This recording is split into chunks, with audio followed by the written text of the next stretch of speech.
महाराष्ट्र केसरी पंचाला लात मारणाऱ्या शिवराज राक्षेवर खरंच अन्याय झालाय का? त्या राड्याची नक्की स्टोरी काय आहे हे जाणून घेणार आहोत आजच्या व्हिडिओमध्ये। अहिल्यानगरमध्ये महाराष्ट्र केसरी स्पर्धेची उपांत्य आणि अंतिम फेरी पार पडली। पुण्याचा पहिलवान पृथ्वीराज मोहोळ पहिलवान महेंद्र गायकवाड मात करत यंदाच्या महाराष्ट्र केसरी स्पर्धेचा मानकरी ठरला आहे।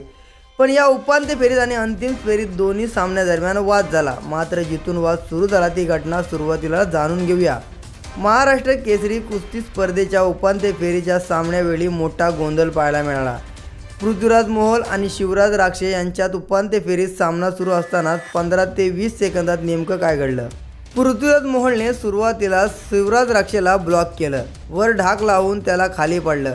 त्यानंतर पहिलवान जमिनीवर स्थिर होता। त्यानंतर पंचांनी खांद्याकडे पाहिलं आणि पृथ्वीराजला विजयी घोषित केलं। मात्र शिवराज आणि त्याच्या प्रशिक्षकांसह आणि काही उपस्थितांनी शिवराज राक्षे याचे दोन्ही खांदे जमिनीला टेकलेच नव्हते असा दावा केला। शिवराजनेही रिव्ह्यूची मागणी केली, मात्र पंचांनी त्याच्या मागणीकडे दुर्लक्ष केलं। परिणामी शिवराज राक्षेने गोंधळ घातला, मैदानात धक्काबुक्की झाली। संतापलेला शिवराज राक्षेनं संतापून तू असा चुकीचा निर्णय दिलास असं म्हणत पंचाला लाथ देखील मारली। हा वाद एवढा वाढला की पोलिसांनाही मध्यस्थी करावी लागली। तब्बल अर्धा तास झाले या गोंधळाचे व्हिडिओ देखील समोर आले आहेत। या गोंधळानंतर नियम काय सांगतो तेही पाहूयात। महाराष्ट्र केसरीत माती आणि मॅट एकच नियम आहेत। मैदानी खुल्या लढतीत लगेच ती चितपट निकाल दिला जातो, पण आंतरराष्ट्रीय नियमानुसार पैलवानाचे दोन्ही खांदे समांतर मॅट किंवा मातीला टेकावे लागतात। दोन्ही खांदे तसे टेकले आहेत का नाही याबाबत खात्री करावी लागते। काही सेकंदानंतर पक्की खात्री झाल्यानंतर पंचांना निर्णय द्यावा लागतो।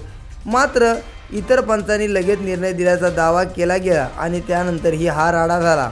उपांत्य फेरीतील वादानंतर अर्ध्या तासाने अंतिम सामना खेळण्यात आला। या सामन्यात महेंद्र गायकवाड आणि पृथ्वीराज मोहोळ आमने सामने होते। कुस्तीचे 16 सेकंद बाकी असताना पॉईंटच्या वादावरून महेंद्र गायकवाडने थेट मैदानच सोडले। त्यामुळे पंचांनी पृथ्वीराज मोहोळला महाराष्ट्र केसरी म्हणून घोषित केलं। मात्र पंचांशी वाद घातल्यानंतर शिवराज राक्षे आणि महेंद्र गायकवाडवर कुस्तीगीर परिषदेने 3 वर्षांसाठी निलंबनाची कारवाई केली आहे। आता पृथ्वीराज मोहोळ आणि शिवराज राक्षे यांचा उपांत्य फेरीत पंचांनी थोडं थांबायला होतं। पंचांनी घाईघाई निर्णय घेतला अशा प्रक्रिया काही कुस्तीपटूंकडून येत आहेत। आपल्यासमोर असणाऱ्या पैलवानाविरोधात धोबीपछाड देत मारलेली कुस्ती वर्षानुवर्ष लक्षात राहते, पण अशा घटनांमुळे खेळाला गालबोट लागतं। महाराष्ट्र केसरी कुस्ती स्पर्धेला मोठी परंपरा आहे, पण असं होण्याची ही पहिलीच वेळ आहे। या आधी स्पर्धेमध्ये तक्रारी झाल्या, पंचांवर आरोप झाले, पण कॉलर पकडून लात मारण्याचा प्रकार पहिल्यांदाच घडला। त्यामुळे जेवढं शिवराज राक्षेनं लात मारणं आणि त्यावर कारवाई होणं एक बाजू, तर त्याच्या मागणीनुसार रिव्ह्यूची दाखवणं देखील दुसरी बाजू होती। म्हणूनच आज शिवराज राक्षेवर अन्याय झाल्याची चर्चा सोशल मीडियावर केली जाते आहे। आता तुम्हाला का हा राडा कुणामुळे झाला? शिवराज राक्षेवर खरंच अन्याय झाला का, की शिवराज राक्षेनं पंचांचा निर्णय मान्य करायला हवा होता? या सगळ्यांवरून सोशल मीडियावरती बरीच चर्चा रंगली आहे।